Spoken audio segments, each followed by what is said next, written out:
I saw this article and it's hugely disturbing to me, as a planner.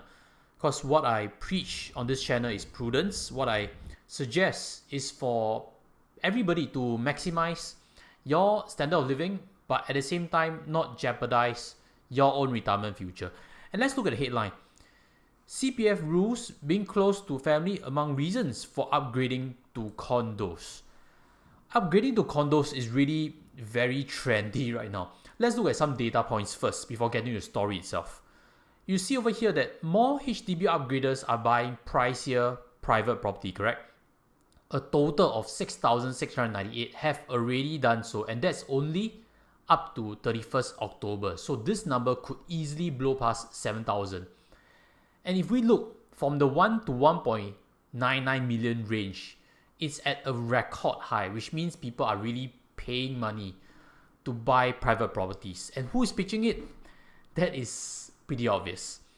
Now let's go back to the article itself. In this story, Mdm Nabisah, age 54, she is actually a school support staff, and she's actually sold her 43-year-old house in Pandan Gardens for $410,000 and took a loan to buy a 1.5 million 3-bedder at a nearby TWIN VUE condo.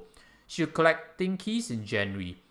Her comment, "This is the best time to sell my flat because I'll be 55 next year and I won't be able to access my CPF savings in full for housing payments for a new property."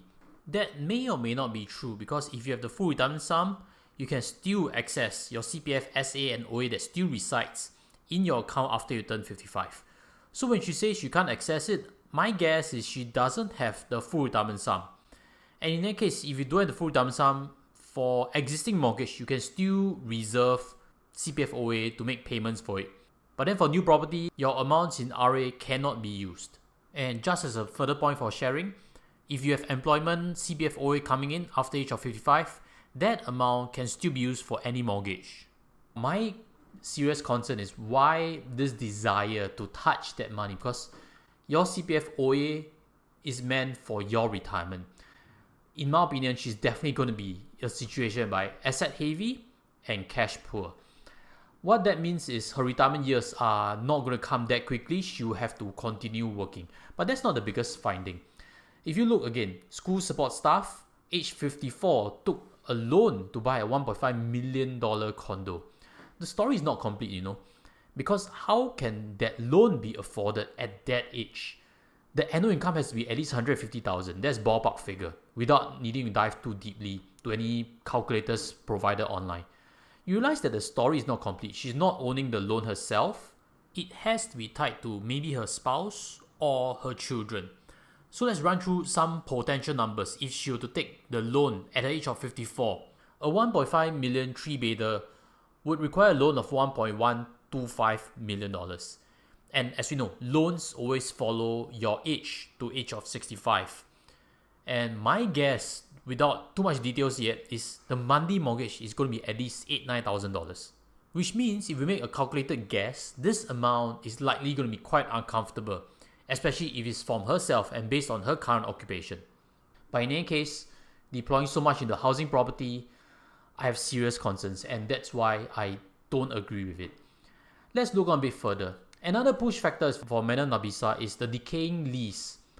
And for legacy planning purposes, she believes that private property offers better prospects.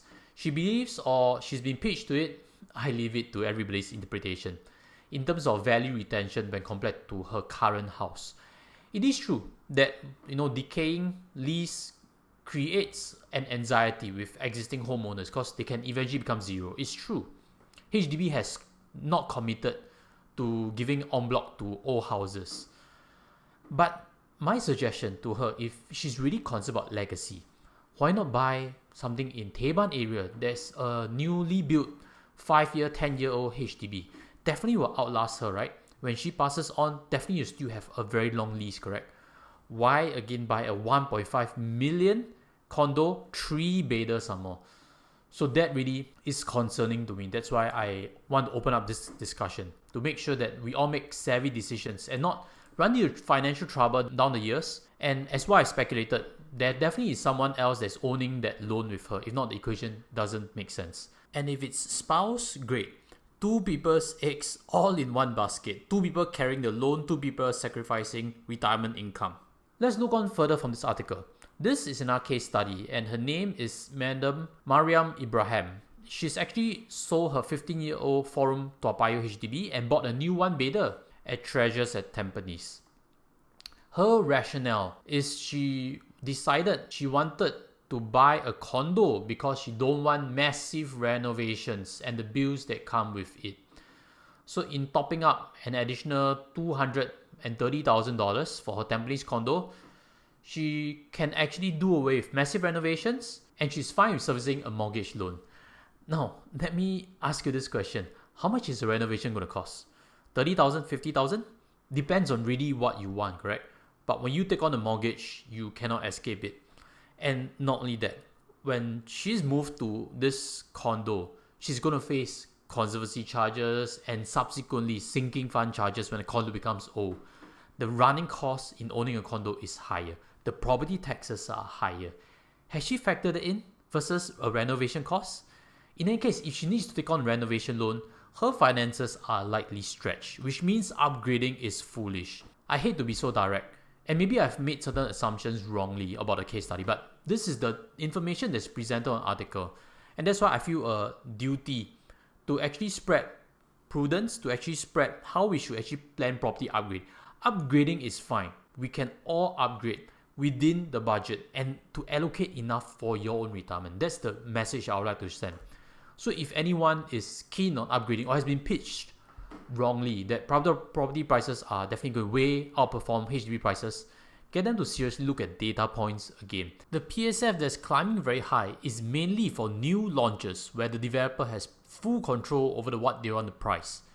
And if you look at what DBS has mentioned in their report, PSF rates have increased by 50% since 2010 for new launches. Could that be in a bubble? And another further data point to add is Singapore's aging population. Would that affect property prices down the years? We are still all unsure. Get them to listen to this podcast. Be very savvy on what are actually hidden costs and not succumb to fear of missing out that easily. So hopefully this message has helped. Smash the like button so that we can reach a bigger audience together, and smash on subscribe because I have something in store for you. I'll be presenting how you can actually upgrade with renting a condo instead of selling and buying. In any case, there is stamp duties. A $1.5 million project have stamp duties that easily exceed $40,000. In that video, I'll address everything that you need to know. And with that, I'll sign off from here and see you there when it is released. Take care and goodbye.